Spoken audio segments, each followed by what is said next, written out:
কিন্তু এরকম হয় না। মনে করুন আপনি কোনো রাস্তায় হাঁটছেন, আপনার পা মুচকে গেল, আপনি পায়ে আঘাত পেলেন।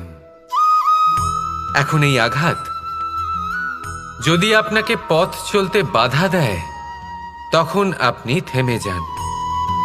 যদি আপনার ভাবনা চিন্তা ক্ষুদ্র হয়, তাহলে আপনি জীবনে কখনোই এগোতে পারবেন না। ভেঙে যাওয়া কলম দিয়ে আপনি কখনো চিঠি লিখতে পারবেন না।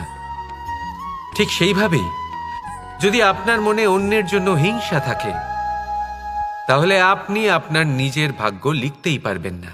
ভাবনা চিন্তা অবশ্যই করুন, আর বোঝার চেষ্টা করুন সেটা যা আপনি বুঝতে চান।